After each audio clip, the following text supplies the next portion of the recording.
So AI music. AI music, right? Okay. Yeah. All right. I didn't mean to derail you there. I was AI music, from Faust to AI music. Well, I had a strange experience. I don't know if you picked up on it or how much you picked up on, but I've got on my own channel, the Peri Urban channel, I've got 3 or 4 songs that are made by AI. Although I don't tell you that because I'm running a social experiment. It's not going well because I'm not getting any views, but. There we go. I've managed to fool a couple. It ruined my friends' days. I've said these to my friends, and they're all like, "This isn't AI. It clearly states it's so and so and so and so." And I'm like, "But it's AI." Well, that's not fair. Why would he put that there? I'm like, "He's trying to prove a point. He's trying to show you that it doesn't matter what it says. You're going to buy it." Yeah. Yes, exactly. Thank you. Yes, you did get it. You did get it.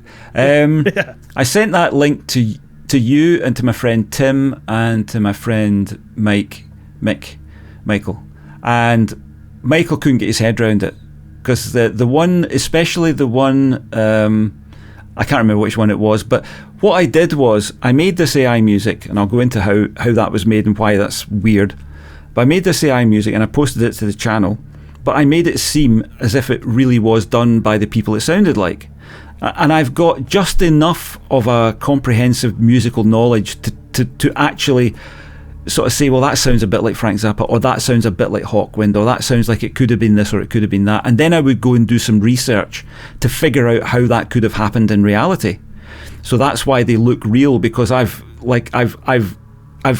faked a circumstance that could have made that happen. And Michael was he said, but it is real. And I said, no, it's not. He said, but they really did play that festival. And I went, yes, they played the festival, but I found that information in the history books after I'd made the music. Oh, well, it sounds really real. And I said, yeah, I know. I said, it does, doesn't it? And that kind of blew my mind, because I didn't put the artists in. I put 1972 cosmic rock was all I put in, because I thought I was testing the AI, because I thought it would fail to do that. I thought there's no way it'll know what that is, because that's a niche thing now. But it fucking not only did it know how to make that sound, it made one of the best versions of that fucking sound I've ever heard. So it blew my mind, right? Now, I was having the same experience as one of the guys whose video I had watched. And this is what I want to get to with this, because it's bizarre and it will change over time. I watched this guy using a thing called Sumo or something like that. It's an AI generation, and his mind, he was literally looking at the camera and making that mind exploding gesture that people make, and he's like, this is amazing. And I was listening to it going, no, it's not, because the instruments aren't right. That doesn't sound like an acoustic guitar. That's something's impression of an acoustic guitar, and there's an instrument comes in there that doesn't repeat, so that's not real, because instruments repeat, So I was very full of myself, and I wrote a comment to him and said, I said 6 months from now you'll be embarrassed by your reaction here, because you're overreacting to how good it is. It's not that good, and in 6 months from now you'll be so used to the idea of AI music, you'll be able to hear it when it is AI music. Right? Then I watched another guy doing the same sort of thing, and his mind was blown to all intents and purposes. And again, I thought, no, I can hear that it's AI. But this was audio that he was testing, like studio without the st on it. So, but the thing that got me was that he could add to the 33 seconds it picks. And it does 33 seconds of music, and if you add before it or after it, you can go up to 4 minutes 22 or something like that. So I thought, you can actually create a whole song here. Now, it's not, although it's at 15k and 320 kilobytes MP3 that you can download when you finish the thing, it doesn't sound like CD quality. It's kind of mashed out a little bit, but it does sound as if it came off a cassette. It does. Very much so. It was recorded on cassette in 1972, direct from the board, so it sounds authentic. So I went to Udio and I started to create things, and I created that first one I sent you, which was just 1972 cosmic music, and it put at one point it put an audience in as well, which made it sound like a live track. So I was like, wow, this could have been recorded live at. And then I went looking through the history books and I found the place it could have been recorded and who might have made it, and my mind was getting blown. I'm like, this is amazing. My mind, boom. My mind is blown just like those guys. And I went, what the fuck is happening here? Their minds were blown, and from the outside I thought, no, that's not good. And then when I went and did it, my mind was blown, and I've no idea if from the outside it sounded good or not, but my mind was blown. And I'm thinking, what is going on here? And it suddenly all came together, and I realised something that's happening. And I don't know whether this will go on or what will happen with this, but it's really important for musicians. What's happening is both of those guys were musicians, although they make videos about AI, they were both musicians. I'm a musician. For a musician to make music, and you and I have talked about this a lot, there's a whole process you go through. The disparity or the gap between effort and reward is huge. You have to put a huge amount of effort in to hear the result and be happy with it. You think about in this conversation we've had today, all of the discussion that we've had about making music and how the difficulty of doing it and the back and forth that you and I have had about different things. It's incredibly difficult to get to a point where you're making, especially if you're doing something new. You're not just doing a Black Sabbath type music or an AC/DC type music or whatever it is. You're trying to create something new and trying to be innovative. The difference between that process, which is very time consuming, and the reward comes possibly months later, when you have a listening session, you sit down and you listen, you go, oh god, that was really good, I really did well there, and you get that little dopamine hit, and you go, yeah, I did a good job there. What's happening with the AI is it takes about 10 seconds. It takes as long as it takes for the AI to render it, which is under a minute. And it's doing 33 seconds. So that's another half a minute. So you are getting that feedback from your effort. And it's not the same effort. You haven't put in the same effort, but you're getting the feedback from that effort instantly. So the disparity between effort and reward is minimal, almost nothing. So that's why those guys were losing their minds. It's why I was losing my mind, because I was getting the same kind of reward that I would get for months of effort from minutes of effort. And I thought, fuck, what does that do? I still don't know the answer. I don't know what that does to the musical landscape. Will people who are non-musicians get that as well? Will it become a kind of addictive thing for everybody, where everybody experiences that kickback, where you put in cosmic music and you get cosmic music back, where you put in any kind of genre of music you want and you get it back, but not only do you get back something that approximates what you thought of, it's even better than you thought it would be, because the AI is distilling the form down. Now, the AI is still capable of producing utter musical nonsense, actually, which probably would appeal to you and I because it's so fucking weird. It's just, you could sample it and make something wonderful out of it, But I steered away from that, and I just went down the sort of authenticity thing. But that, I think my feeling, my sense of what's coming is that we're headed for another Napster moment. We're headed for another moment where music is going to change forever, and there's going to be an earthquake, and people who make generic music, people who do music like used to be, are going to find themselves, it's going to be very difficult for them to find their way. Live music may not be affected, but people who are making recordings that sound like old bands, I'm not sure there's any future for them at all. And I think if I was Spotify or Apple or Facebook or Amazon or any of these places, and I'm sure that's what these guys are banking on at Udio, they must be losing, because it's free to use at the moment, they must be losing their shirts in terms of the money it's costing them. They must have a warehouse full of GPUs running in order to do this sort of AI stuff, and they must be losing a lot of money right now, but they must be banking on where this is going, where this is.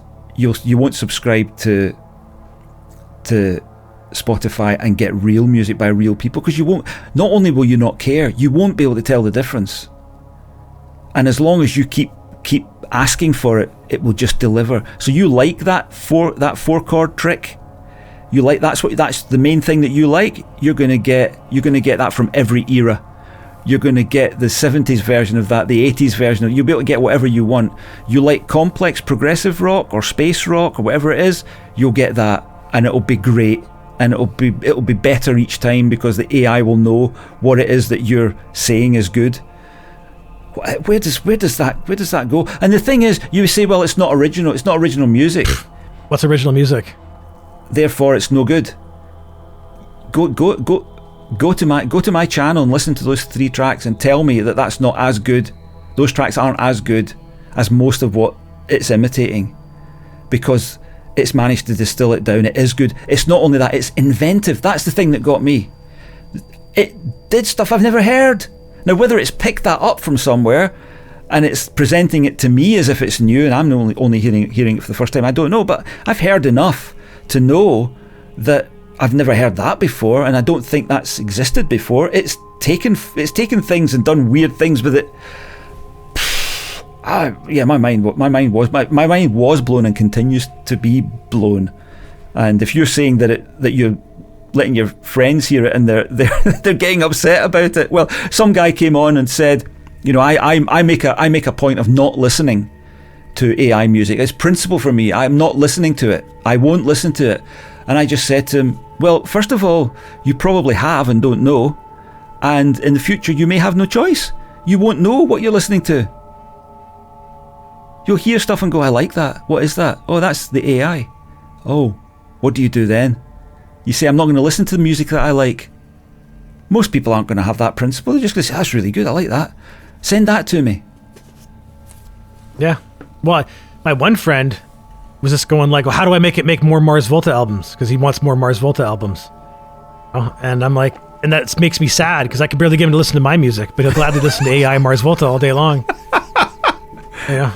So, and I have another friend that's in the opposite coin. He keeps preaching that it won't replace musicians because people like to watch people play. And I keep telling him, you're in your 40s, man. Like you're speaking from a different perspective. Like there's like ABBA's is getting ready to do like hologram tours. Dave Gilmour even said he'd be okay with Pink Floyd doing a hologram tour, and I'm like, fuck off, Dave. Like, you should be against that, like 100%. Like, and maybe it's about money. Maybe it's because he's old enough he doesn't care anymore, because he's like, what do you do with my music after I'm gone? How does that affect me? Who cares, right? But he's got to have some appreciation for the musicians that are still here, I hope, because I don't think hologram music's, I don't feel right about seeing hologram shows. And I would have gone to see the hologram Zappa one. I had tickets for it, but it got canceled because of the pandemic. And it wasn't because I wanted to see Zappa. It's because they were opening for King Crimson, and I'll see King Crimson anytime they come around, including going to see. I got tickets to go see Beat, right, with Vi and Danny Carey. Yeah. Right, but this idea of the fake music thing, it scares me a bit, because it doesn't affect me personally, because I don't make a living from my music, right? So, it might make me more valuable, it might not, as a musician, but what I'm afraid it's going to do is I'm afraid it's going to demoralize me and make me not want to make music.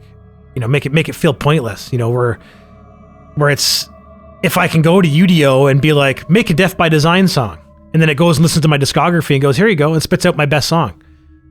Like, that would kill me. That would kill me. Like, I don't know how I'd get past that. So I'm not going to ever type that in, I don't think. Well, you're safe at the moment, because it probably doesn't know who Death by Design is.